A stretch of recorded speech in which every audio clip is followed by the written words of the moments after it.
आज की इस प्रेस कॉन्फ्रेंस में आप सभी मीडिया बंधुओं का बहुत अभिवादन। 10 अक्टूबर 2022 को जम्मू एंड कश्मीर के एक बहुत ही इम्पोर्टेंट विसल ब्लोअर और वरिष्ठ वकील माननीय शेख शकील अहमद जी सीबीआई के नेशनल हेडक्वार्टर्स न्यू दिल्ली में एक कंप्लेन दायर करते हैं।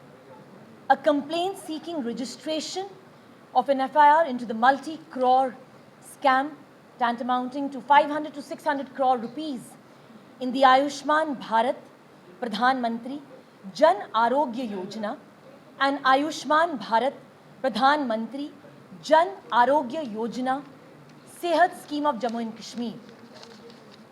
जम्मू एंड कश्मीर में स्कैम्स की सूची में ये एक नया स्कैम जम्मू एंड कश्मीर की आवाम कंठस्थ कर ली। 10 अक्टूबर 2022 की जो ये कंप्लेंट है उसमें कुछ महत्वपूर्ण बिंदु जो है मैं आप लोगों के समक्ष रखना चाहूँ। पहला, माननीय प्रधानमंत्री जी ने जब ये फ्लैगशिप प्रोग्राम और सेहत स्कीम जम्मू एंड कश्मीर में लॉन्च करी, so this was done with a very simple agenda to provide health insurance cover to all the people of Jammu and Kashmir। 6 जुलाई 2020 को जम्मू एंड कश्मीर की स्टेट हेल्थ एजेंसी ने bidding process शुरू किया। 7 अगस्त 2020 को bid submit किए गए by the insurance companies. Bajaj Allianz general insurance company limited ने उनका बिड जो है वो एक्सेप्ट किया गया। 3 सितंबर 2020 को बजाज अलायंस ने नोटिफिकेशन ऑफ द अवार्ड जो था उसको एक्सेप्ट करा।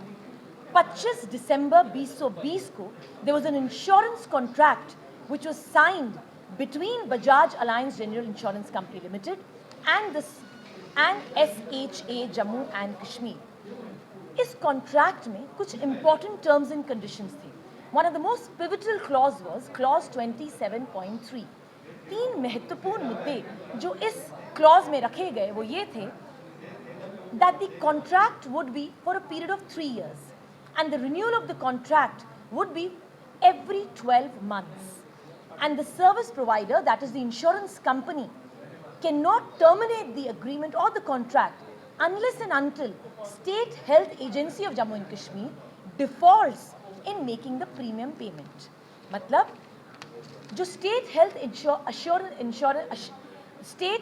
एजेंसी जो है जम्मू एंड कश्मीर की, अगर वो प्रीमियम पे नहीं कर पाती तभी जो थी ये इंश्योरर जो था अपना कॉन्ट्रैक्ट जो था उससे एग्जिट कर सकता था। मगर 13 सितंबर 2021 को बहुत ही निंदनीय बात है कि बजाज जनरल इंश्योरेंस कंपनी जो है Bajaj Allianz general insurance company limited ने एक एग्जिट नोटिस दे दिया। इस एग्जिट नोटिस में उन्होंने कहा that they do not wish to continue for the agreement for the next 1 year. इसी के साथ उन्होंने कोई भी इंपॉर्टेंट जो था टर्म्स एंड कंडीशन एक्सप्लेनेशन नहीं दी। एसएचए जम्मू एंड कश्मीर की जो एजेंसी है उसने ये भी नहीं सोचा कि बजाज अलायंस अगर एक टर्मिनेशन नोटिस या एक एग्जिट नोटिस दे रहा है तो किस बेसिस पर दे रहा है। For almost 2 months SHA did not take any legal advice from the legal department of the government of J&K। Rather, उन्होंने ये भी नहीं सोचा कि कितना स्टेट एक्सचेकर को लॉस हो जाएगा।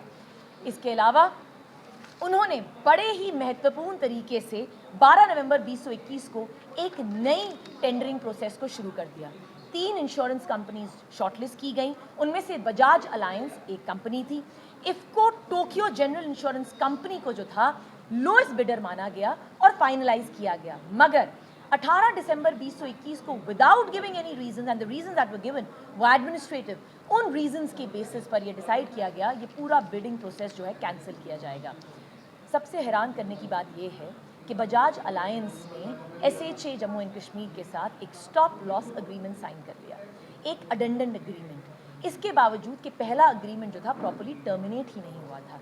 नए एग्रीमेंट के जो टर्म्स एंड कंडीशंस है बहुत डिफरेंट थे। एडमिनिस्ट्रेटिव फी डिसाइड की which came down to approximately 2.5 crore rupees in 1 month, 20 crores as the first tranche premium was decided, and this would have cost the state exchequer a lot of amount।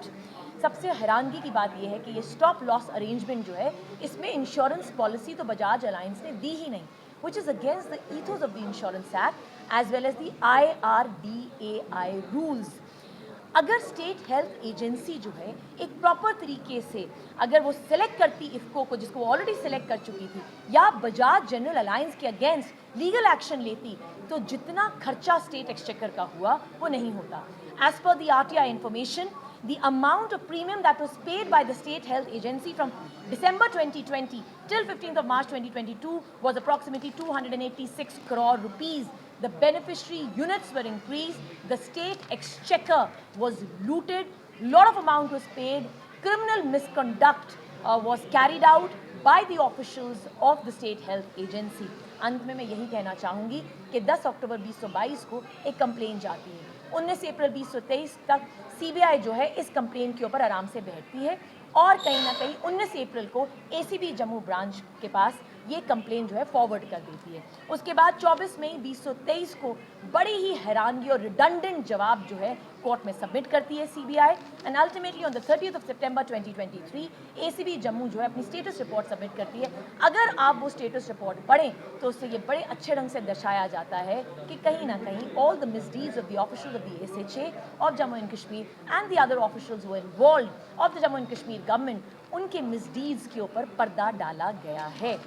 CBI and ACB are very pivotal bodies and these are made for the benefit of the people of India, that is Bharat. आम आदमी party की प्रवक्ता होने के नाते अपने senior leaders के साथ मैं जम्मू एंड कश्मीर की आवाम को ये मैसेज देना चाहूँगी कि अब याचना नहीं होगी, अब रण होगा।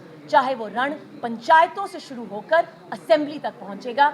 हम आप जैसे मीडिया कर्मियों के माध्यम से जितने भी स्कैम्स जो हमने कंठस्थ किए हुए हैं आपके समक्ष रखेंगे।